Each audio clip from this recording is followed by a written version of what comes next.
Hi, welcome back to Agent Insider. I'm your host, Andy Jewell, and today I want to talk about auto insurance. So wanted to spend some time, we've talked about a few other types of insurance and coverages, and wanted to just spend some time walking through auto insurance. The reason why is oftentimes when I'm going through a quote or a policy with somebody, and I start going through line by line what those coverages mean and what some of the optional coverages are, most of the time people don't really know what they're buying. So I understand, like, people get frustrated with insurance, and I think part of that frustration is stemmed from the fact that they don't really understand it, and they don't understand why they need it, what they're buying, and what it's going to do for them. So it's like one of those things, you buy it, you stick it in a drawer, and then you hope you never use it. And when you use it, you take it out, and because you don't really understand what you bought, you oftentimes are frustrated with the way that it responds in a claim. So I feel like a big part of it is education. So my big thing that I always talk with my customers and I always talk with my staff about is, we're not trying to sell anybody anything. I want to educate people, and if it makes sense for you to do business with me after I've educated you, then I'm honored to have your business. If at the end of the day, after we go through this process and we educate you and we try to make sure that you're covered for what you want to be covered for, you go, well, that's not really what I want to do. That's okay. We shake hands, we go away as friends. So I feel like just in general, the more educated people are about insurance, the better decisions you can make. So I want to kind of go through auto insurance. So the first thing I want to talk about is liability.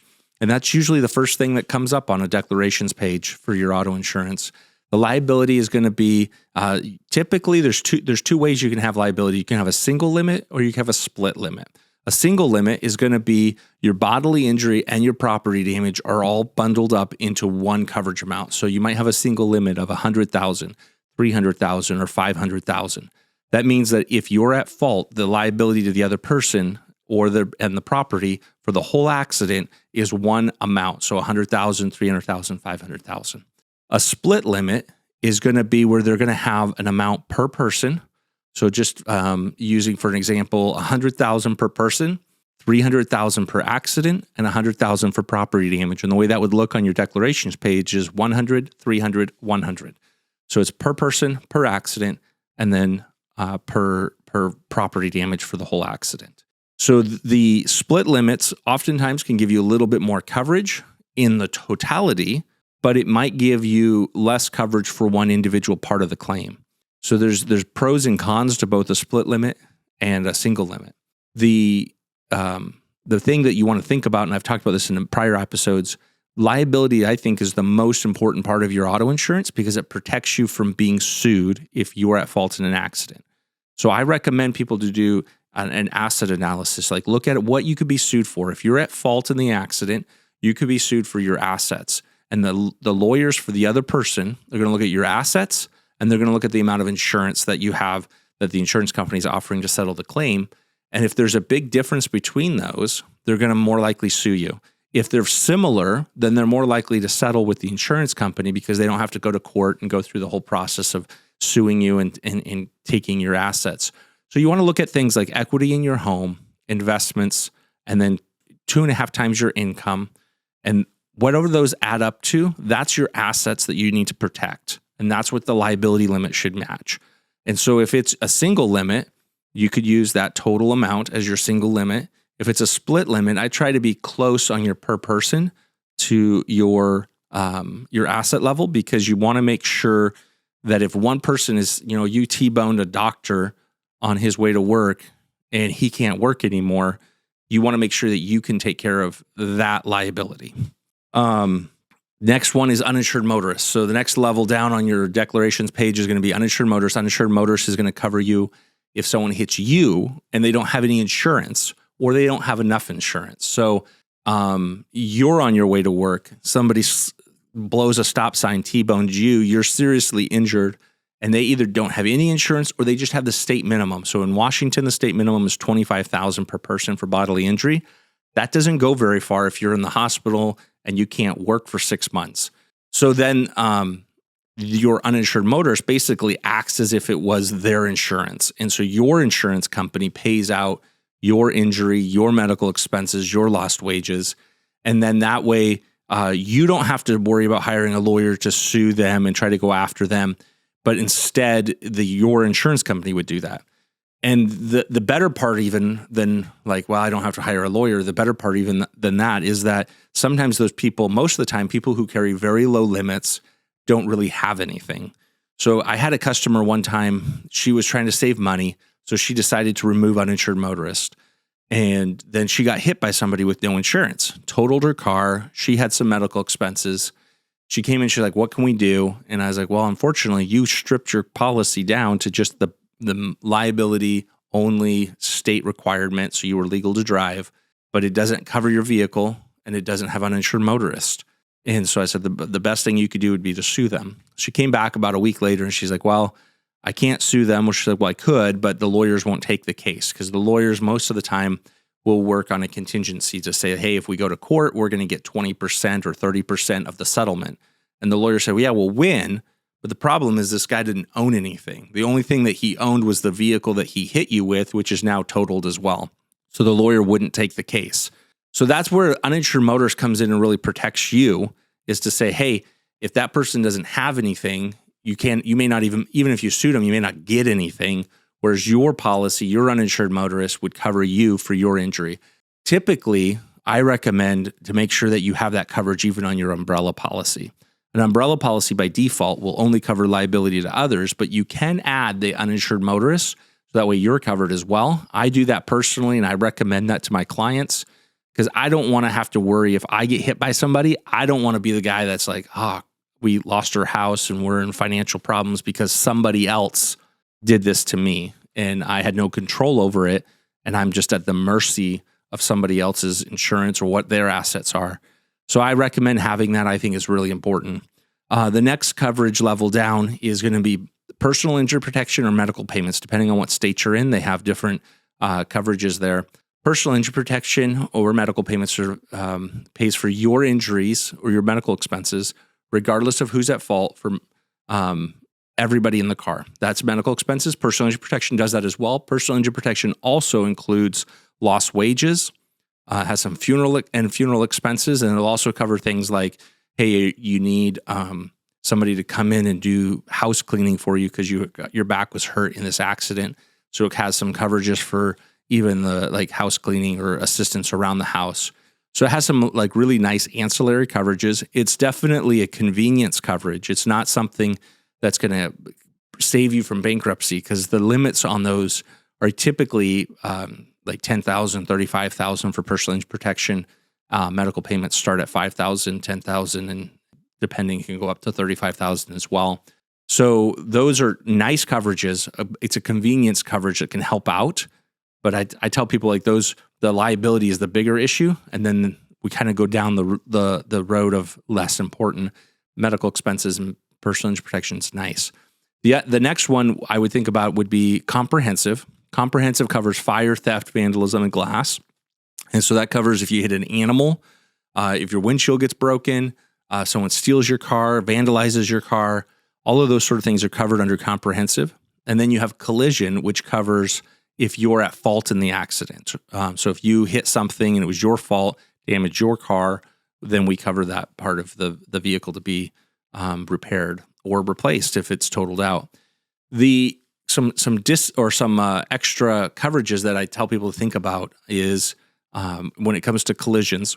One is rental car coverage. So rental car coverage would cover if your vehicle is damaged in an accident. It'll pay for a rental car while your vehicle is being repaired. So that can be really important if you're dependent on the vehicle. If you don't have extra vehicles, it's definitely something you probably want to make sure that you have coverage for.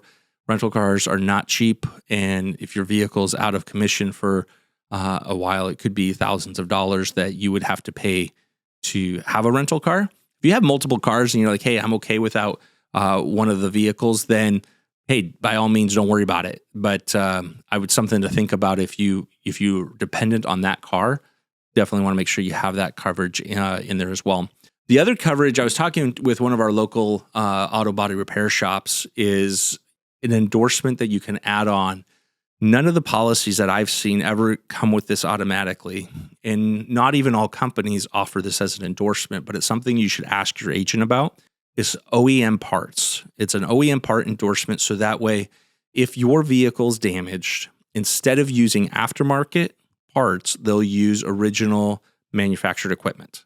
So if you have a Toyota and you want to have it replaced with a Toyota part and not just an aftermarket part that kind of fits, you have to have that OEM endorsement.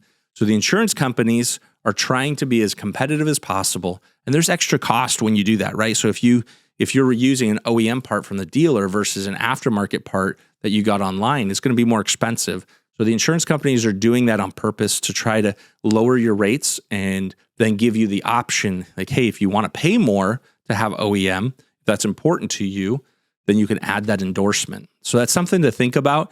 If it's not something that you're doing now and you're like, hey, I really, like I'm a BMW guy and I want only BMW, you want to make sure you have that OEM endorsement on there. We do that with for motorcycles. We use a company that will do the OEM on them, because if you're a Harley Davidson guy, you want to make sure you have a Harley Davidson muffler put back on your bike. You don't want an aftermarket part that was manufactured in China. You bought a Harley for a reason and you want Harley parts. Same thing for some of the vehicles, right? Like if you have a BMW, you want a BMW part. If you have a Toyota, you probably want a Toyota part. If you bought that car for a specific reason and you care about that brand and you care about that type of car, then you probably want to maintain those OEM parts. Also affect, obviously, resale value if you have an OEM part on versus an aftermarket part.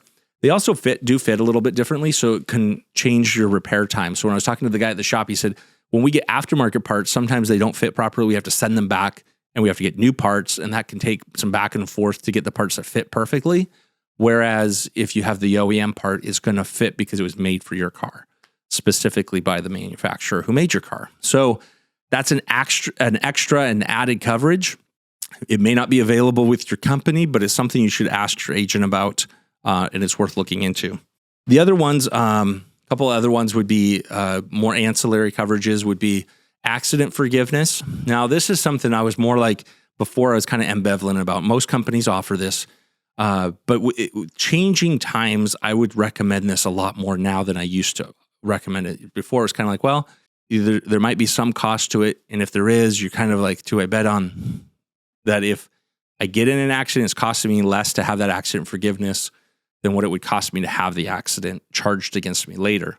So you're kind of like, am I prepaying for the accident? Maybe kind of.